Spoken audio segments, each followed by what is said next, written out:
오늘 말씀은 사도행전 19장 11절로부터 16절까지 말씀을 제가 봉독해 올리겠습니다. 하나님이 바울의 손으로 놀라운 능력을 행하게 하시니 심지어 사람들이 바울의 몸에서 손수건이나 앞치마를 가져다가 병든 사람에게 얹으면 그 병이 떠나고 악기도 나가더라. 이에 돌아다니며 마술하는 어떤 유대인들이 시험 삼아 악기 들린 자들에게 주 예수의 이름을 불러 말하되 내가 바울이 전파하는 예수를 의지하여 너희에게 명하노라 하더라.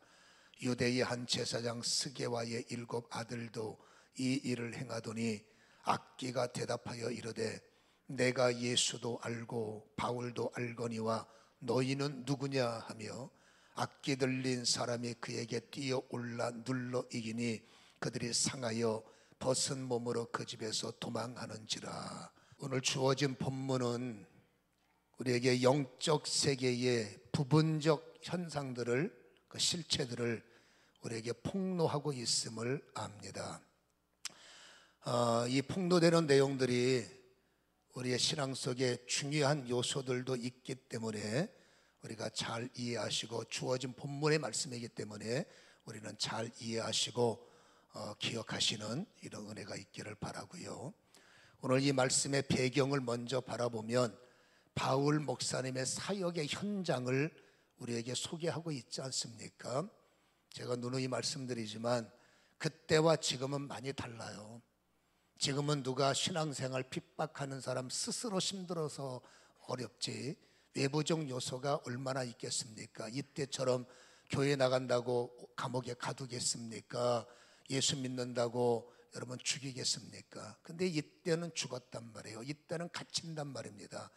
그래서 모여서 예배만 가지고는 그들의 믿음을 움직이기가 어렵기 때문에 정말로 하나님의 살아계심을 그들의 현장 속에 보여야 됐기에 여러분 사도들의 사역을 통해서 또한 성령의 역사를 통해서 눈을 떴고 일어났고 말했고 또 문둥병자가 치유됐고 성경에 명령이 있잖아요. 죽은 자 살렸고 또 문둥병자도 고쳤고 안진병이 일어났고 이런 현상을 통해서 예배 드리는 자들은 여러분 가슴이 벅찰 수밖에 없는 겁니다. 눈으로 목격을 하니까 그간 압박은 너무나 힘들지만 예배하는 사람으로 하나님의 살아계심을 내가 예배 현장에서 만졌으니 그들은 여러분 어떻게 하겠습니까? 천국을 설교 시간에 듣고 십자가의 은총이 뭔지를 들었기 때문에 정말로 선택은 너무너무나 괴로웠겠지만 그래도 받은 은혜를 여러분 무시할 수 없어서 목숨 걸었다라는 말이겠죠. 그래서 그들은 목숨을 걸 수밖에 없는 상황이 있기 때문에 예배 때마다 성경이 기록하고 있는 이런 엄청난 하나님이 하나님 되시는 성령이 일하시는 이런 역사를 기록하고 있지 않습니까? 그래서 예배하는 현장에 보면 병든 자가 일어났고요. 또 한 가지 독특한 단어 하나가 오늘 성경에도 나오지 않습니까? 11절에 하나님이 바울의 손으로 살아계심을 보이셨고 12절에 바울의 몸에서 손수건 앞치마를 가져다가 병든 사람 위에 얹으면 중요한 단어가 병이 떠나가고 악기도 나가더라. 연결형으로 되어 있단 말이에요. 모든 병이 다는 아닙니다만은 어떤 부분적인 역사는 저주가 악한 영들과 연결고리가 있고 또 어떤 병들은 어떤 정신적 핍절은 여러분 악한 영들에 의해서 그렇게 작동돼서 고통당하는 사람들이 있습니다. 성경도 그걸 말하고 있지 않습니까? 마가복음 5장에 우리는 잘 알고 있죠. 5장 15절의 사건을 보면 예수께서 이르러 그 귀신 들렸던 자, 곧 군대 귀신 집혔던 자가 옷을 입고 정신이 온전하여 앉은 것을 보고 라고 기록하고 있잖아요. 이 거라사인의 정실분열자 폭력을 행사하고 되지 않는 말 쏟아붓고 모든 공동체에 고통을 주었던 이 사람도 알고 보니까 피해자였단 말이에요. 어둠의 현상 때문에 괴성을 질렀고 기아장으로 자기 몸을 자해하고 그렇잖아요. 그래서 많은 사람에게 고난을 주었던 이 사람에게 주님께서 가셔서 그 주도했던 악한 왕을 몸에서 뽑아내시니까 성경에는 멀쩡해졌다는 겁니다. 바른 소리하고 분별할 줄 알고 이렇게 온전해졌다는 것을 성경은 기록하고 있는 거지요. 누가복음 13장 11절에 보면은 18년 동안에 성경은 분명히 기록합니다. 귀신 들렸다는 거예요. 그래서 앓고 있다는 겁니다. 어떻게 알았습니까? 뼈가 사로잡혀서 고부라져서 곱추의 모습이죠. 조금도 피지 못하는 이런 고통당하는 여인을 우리에게 소개하고 있고요. 12절에 예수께서 보시고 불러 안타까우니까 이르시되 여자여 내가 내 병에서 놓였다 하시고 안수하시니 여자가 곧 펴고 하나님께 영광을 돌렸다. 폈다는 것은 사로잡힌 힘에서 해방됐다는 거죠. 눌린 자, 고통당하는 자들이. 그래서 이 성경 말씀에도 귀신의 힘들이 뼈에서 역사할 때는 꼼짝 못하는 통증을, 또 여러분 활동의 제한을 받다가 어쨌든 예수님께서 그 어둠을 떠내보내시니 이 여인이 허리가 펴지고 정상적 활동이 시작됐다는 것을 우리에게 보여주고 있기 때문에 여러분 영적인 어떤 악한 힘들과 여러분 인생들의 저주 내지는 육신적 고통이 연결된 것도 있다라는 것을 성경은 우리에게 보여주고 있는 거죠. 그리고 바울 목사님은 그 현장에서 단순 질병이 걸려서 고통을 당했던, 또 여러분 어떤 사람은 어둠의 영에 의해서 고난을 당했던, 바울 목사님은 예수의 이름으로 그들에게 자유를 선언했던 현장들을 우리는 보아왔지 않습니까? 그 현장을 주목하는 이들이 있었습니다. 그게 누구냐면 마술사예요.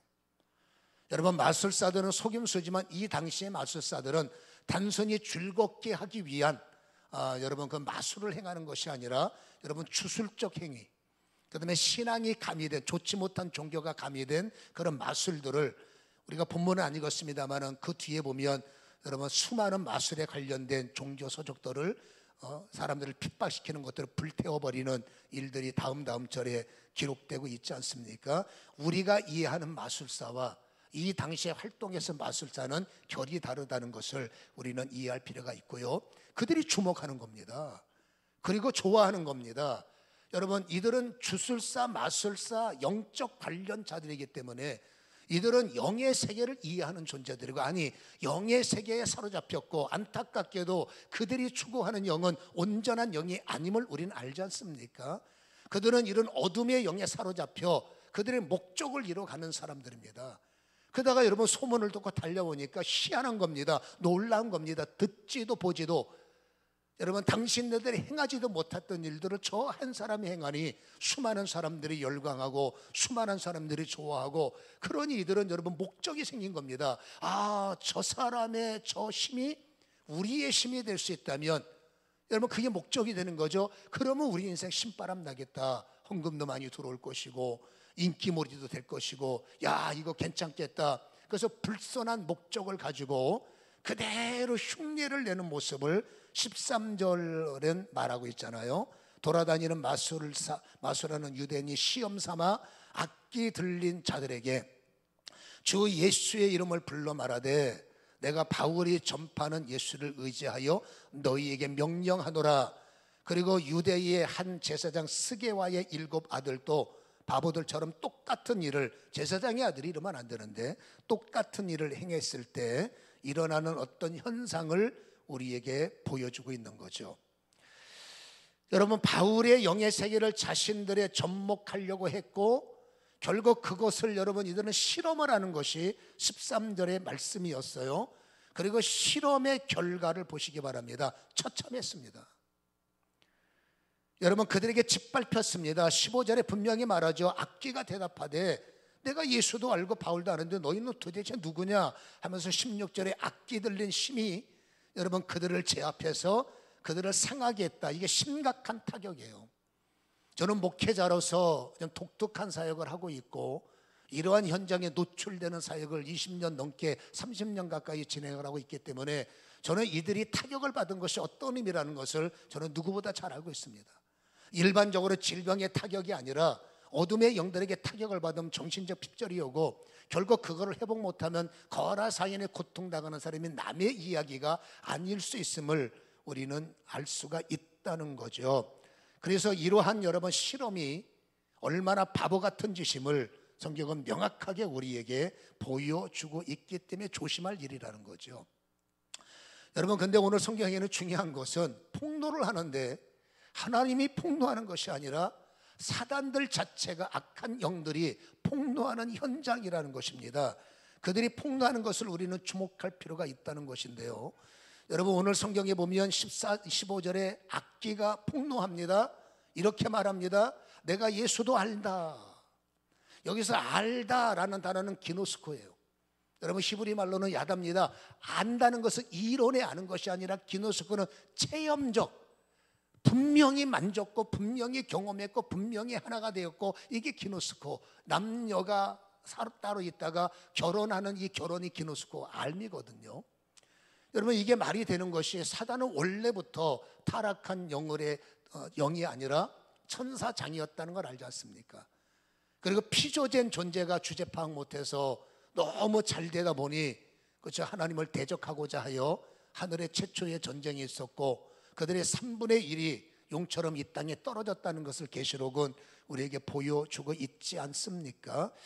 아무튼 여러분, 그래서 그들이 안다는 것은 어렴풋이 들어서 알고 어렴풋이 느껴서 아는 것이 아니라, 사단이 말하는 알면 하나님과 함께 있었다는 것, 하나님에 대한 이런 어떤 경험적인 것들을 알고 있기 때문에 사단은 정확하게 하나님을 압니다.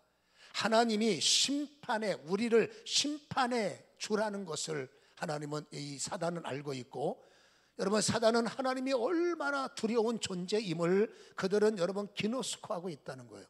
그래서 사단이 볼 때 하나님은 대적 불가의 힘이다, 사단은 아는 거예요.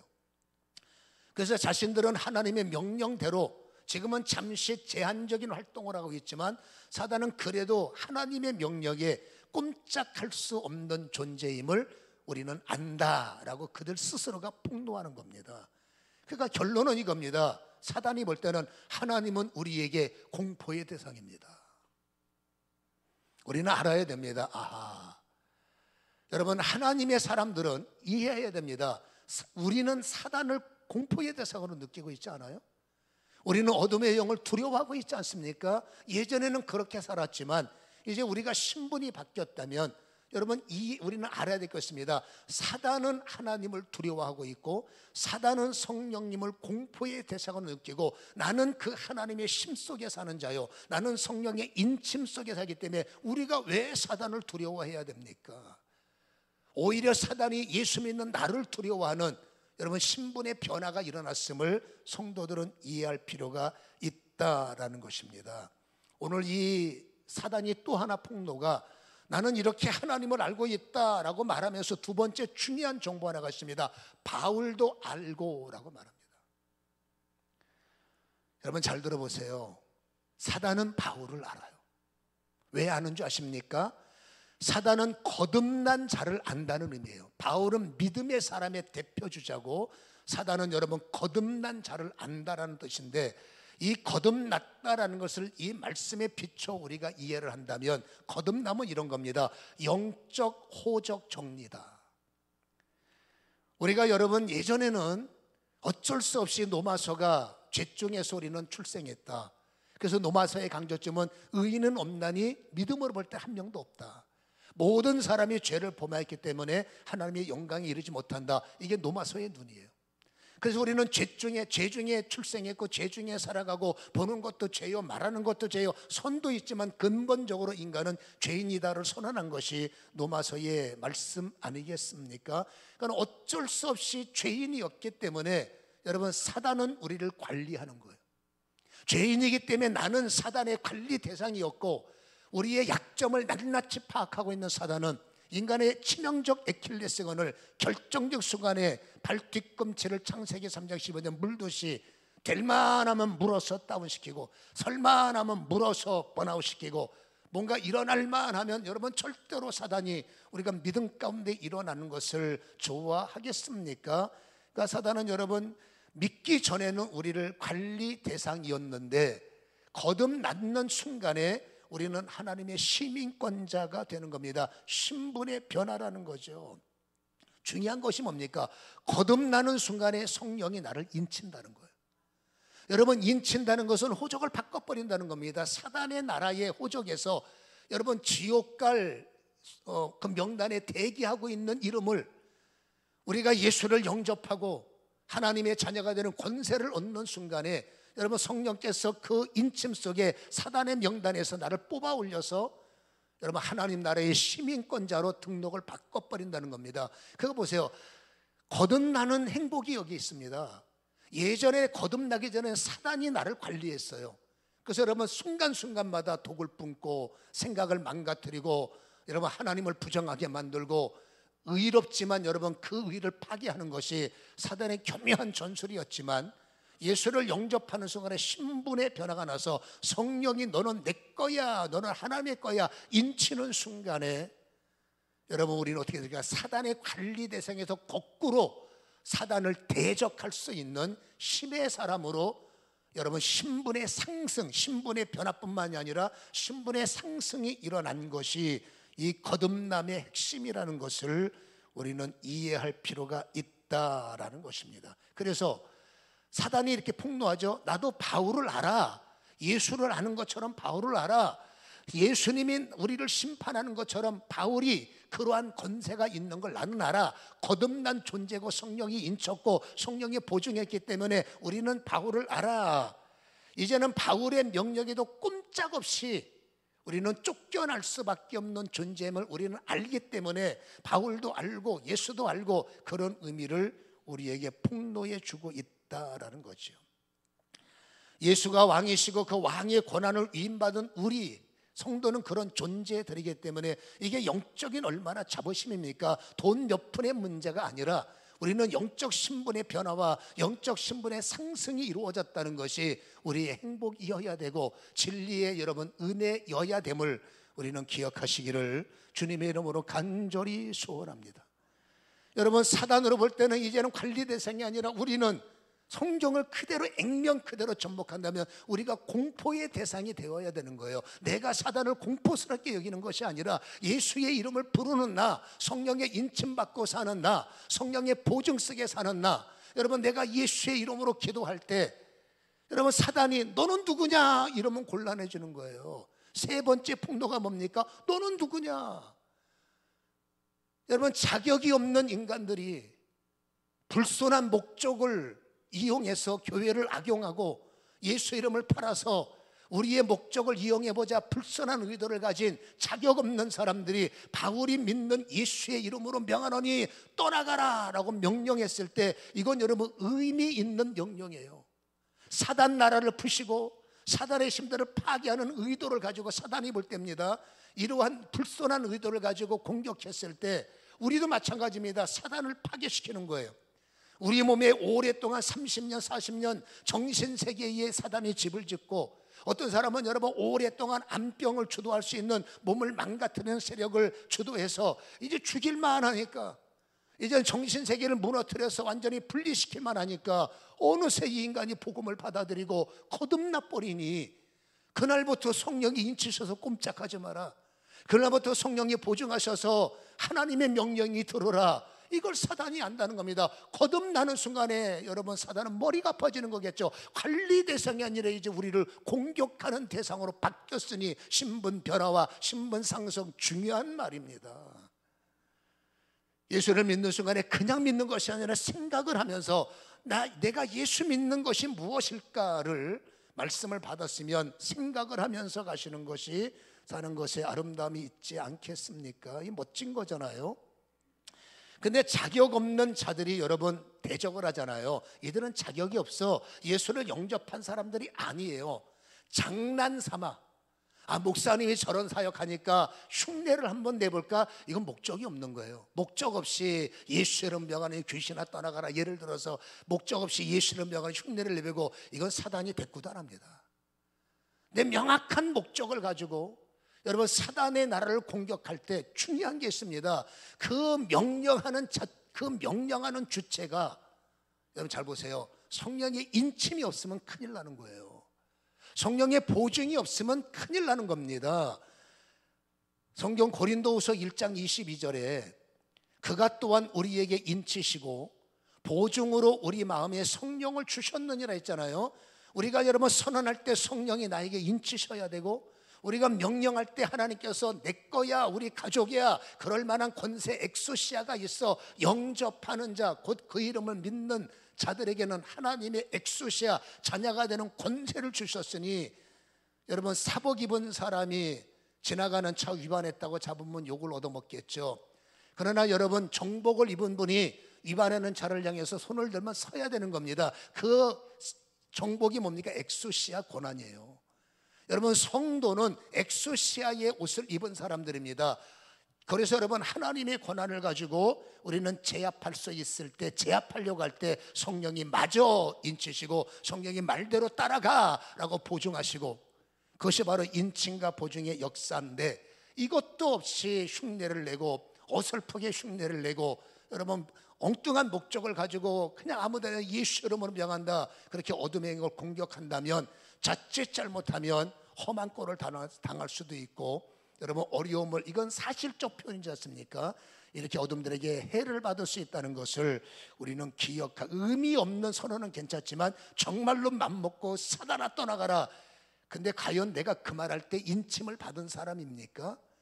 그걸 선언할 때 하나님의 보증을 받은 사람입니까? 그랬다면 걱정하지 마십시오. 그랬다면 두려워하지 마십시오. 나는 약해도 성령은 강하시기 때문에 인침의 효과가 있고 보증의 영광이 있는 거나, 그러나 인침도 없는 분들이 그냥 호기로운 마음을 가지고 어둠을 공격한다면 여러분 어려움을 당할 확률이 있다고 성경은 보여주고 있으니 잘 생각해 볼 필요가 있다라는 것이죠.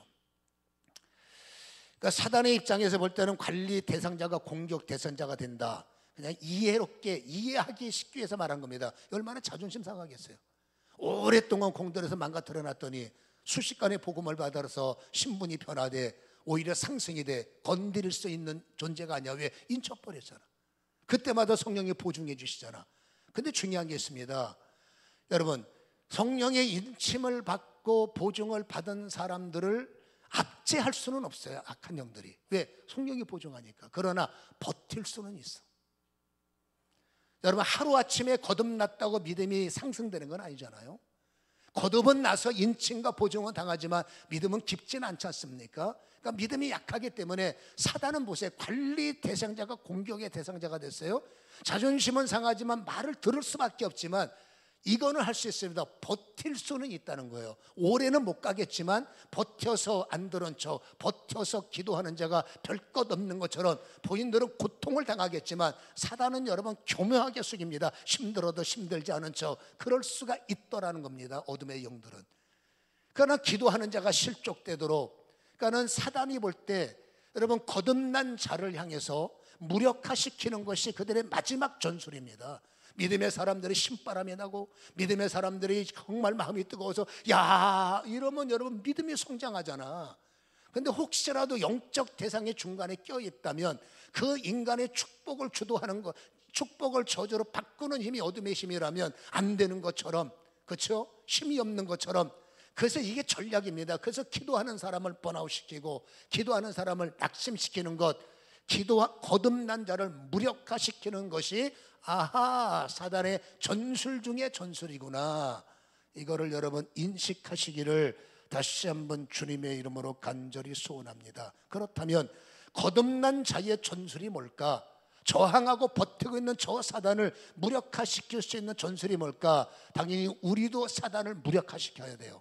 그래서 딱 하나의 기도가 있습니다. 믿음의 기도와 의인의 기도예요. 여러분 믿음을 가지면 의롭다고 말합니다. 그래서 믿는 사람을 성경에는 의인이라고 그러기 때문에 믿음의 기도는 의인의 기도를 하나는 묻기 때문에 야고보서 5장 15절에 보면은 믿음의 기도는 병든 자를 구원하리니 주께서 그를 일으키시리라. 자, 믿음의 기도는 뭐라고요? 구원의 문을 여는 거예요. 영적인 구원과 삼적의 구원의 문을 열고 16절에 그러므로 너희 죄를 서로 고백하며 병낫기를 위해서 서로 기도하라. 숨기며 기도하면 은혜가 덜 된다는 것을 참고 삼으시고 의인의 간구는 역사하는 힘이 크다. 믿음의 기도는 구원을 일으키고 의인의 기도는 강력한 역사가 일어나기 때문에 어떻게 하면 저 사악한 영들을 무력화시킬 수 있을까? 답은 딱 하나입니다. 믿음의 기도와 의인의 기도를 할 때 여러분 사단은 무력화될 수밖에 없다. 그렇다면 믿음의 기도가 뭘까라는 거예요.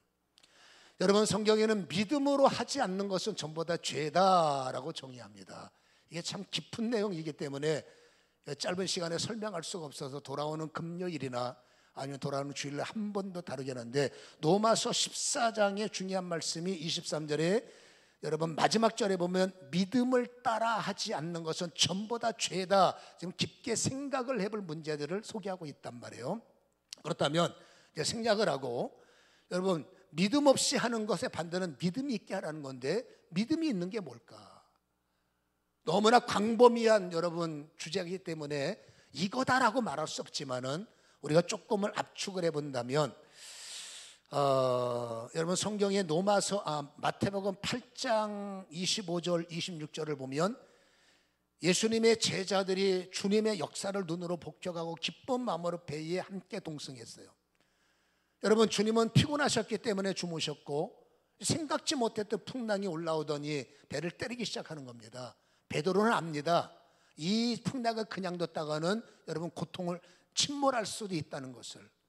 점점점 여러분 노을이 심해지고 물이 차기 시작하고 베드로는 두려워서 주무시고 계시는 주님을 깨우기 시작했죠. 주여, 우리가 죽게 된 것을 돌아보지 않습니까? 그때 26절에 예수께서 이르시되 어찌하여 무서워하느냐, 믿음이 작은 자들아 하시고 그랬어요. 믿음이 없다는 게 아닙니다. 믿음 없으면 이 배에 타지도 않아요. 믿음이 없으면 교회 오지도 않아요. 믿음이 없으면 성경 보지도 않습니다. 믿음은 있는데 주님 보시기에 왜 믿음이 작을까? 안타까움이죠. 여러분, 또 하나의 사건을 비교해 보시기 바랍니다. 마태복음 9장 20절에 12년 동안 혈류증을 앓았던 여자가 예수님 뒤로 와서 그 겉옷을 만지니 21절에 이는 그 마음의 확정, 겉옷만 만져도 구원을 받겠다 함이라. 예수께서 그 확정을 보시고 돌아보시며 따라 안심하라, 네 믿음이 너를 구원하였다. 그때 그 여인에게 12년 동안의 고난이 순식간에 사라지는 이런 자유가 선포되지 않습니까? 두 사건을 비유해 보자는 거예요. 여러분, 이 여인도 예수를 믿었어요. 예수 앞에 나가면 살 수 있구나. 근데 예수 앞에 나갈 때 장애물이 이게 평범하지가 않았습니다. 그냥 혈기 있는 유대인들이 어떻게 하든지 주님 좀 보겠다고 수 없는 인파들이 둘러싸여 있는데, 율법은 정했습니다. 부정한 사람들아, 회중 속에 들어가지 말라. 너 회중 속에 들어가면 돌 맞아 죽는다. 이게 율법이에요. 여러분, 본인은 압니다. 저 예수 앞에 나가서 내가 예수의 옷을 잡으면 나는 살 것 같아라는 확정은 줬는데, 여러분 상황을 보면 회중들이 무섭지 않겠어요? 여러분, 베드로의 풍랑이 무섭지 않겠어요? 근데 여인은 뭐가 달랐을까요? 여러분, 저 회중대 내가 돌 맞아 죽을 수 있지만, 그게 현상이고 현실이지만, 그러나 나는 저 회중을 뚫고 어떻게 하든지 주님을 만지면 나는 살 수 있다. 주님은 나를 살리시는 분이다. 살리시는 예수님을 향해서 이 여인은 초점이 확정됐다는 거죠.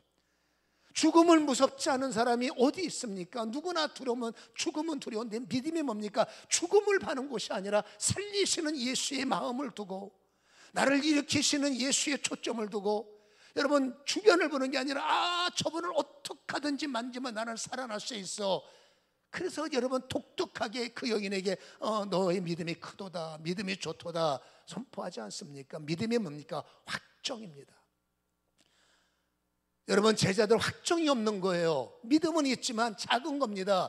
여러분, 주님이 우리를 살릴 수 있다고 믿지만 실상적 풍랑이 더 무서워 보이는 거예요. 믿음이 작다는 게 이겁니다. 상황과 어려움이 여러분 주님을 압도해버리는 게 믿음이 작은 거예요. 그냥 있으면 주님이 계셔도 죽을 것 같은 거예요. 믿음이 뭡니까? 주님이 계시면 나는 안 죽어가 믿음이, 주님이 원하는 믿음이지만, 그러나 세상을 살아가는 우리는 현상을 이기지 못해서 뭔 소리야, 죽음이 다가오는데, 어려움이 다가오는데, 그래서 여러분 그 어려움이 그냥 두면 예수를 이길 수 있어. 이게 믿음이 없는 것이 아니라 믿음이 작은 거고, 그냥 두면 큰일 나. 이게 믿음이 작은 거지만, 특별한 경우 여인은 뭡니까? 그럼에도 불구하고 주님은 나를 살리시는 분이야. 이 확정의 선언 속에 그 마음이 뜨겁게 확정되니까 여러분 남정네들의 그 두려운 얼굴이 무섭지 않았고, 과감하게 성령의 인침과 성령의 보증입니까? 믿고 뚫고 들어가서 여러분 확정대로 그분의 옷자락을 잡았을 때 이 여인이 살아남을 말하고 있지 않습니까? 여러분, 그냥 예컨대 이 배에 이 여인이 타고 있다면 모든 사람들은 난리치고 주님 깨우고 주님에게 책망을 받았겠지만 여인은 여러분 절대 요동치지 않았을 것 같다라는 믿음이 드는 거예요. 다른 사람들은 다 무서워서 부들부들 떠고 난리를 칠 때 여인은 주님이 계시는데 뭐가 무섭다고 난립니까? 주님이 반드시 우리와 함께 하시기 때문에 저 사망의 음침한 골짜기가 주님을 이기지 못하실 겁니다 라고 고백하는 것이 여인이 아닐까 싶습니다. 그게 확정되었기 때문에 주는 나의 구주다 확정, 주님은 나의 생명이다 확정, 그래도 주님은 나를 일으키신다 확정. 그래서 믿음이 뭡니까? 확정을 갖고 사는 것이 하나님이 원하시는 믿음이라는 것을 우리는 기억해야 되고, 확정을 가진 자의 기도를 믿음의 기도요, 확정을 갖고 간구하는 자를 의인의 간구요 라고 말하기 때문에 기왕 기도할 바에는 확정적 마음으로 어쨌든지 하나님은 응답하십니다. 남들은 그 마음을 못 가져도 확정된 분들이 기도할 때 그분은 아마도, 아니죠, 정확하게 의인의 반열에 들 것이고 믿음의 반열이 들므로 그 의로운 사람, 믿음의 사람을 만난 가정은 행복하지 않을까 싶습니다. 거듭난 자의 축복이 뭐임을 저는 분명히 말씀을 드렸고, 영적 세계의 실체에서 우리는 절대로 마귀를 두려워해서 안 됨을 다시 한번 정리가 되었고요. 여러분, 믿음의 사람들이 어떤 자세를 가지고 주님 앞에 나가야 됨을 우리는 받았기 때문에 이 세 가지의 의미를 가슴에 간직하시고 믿음 안에 승리가 일어나시기를 주님의 이름으로 간절히 축복합니다. 기도하겠습니다.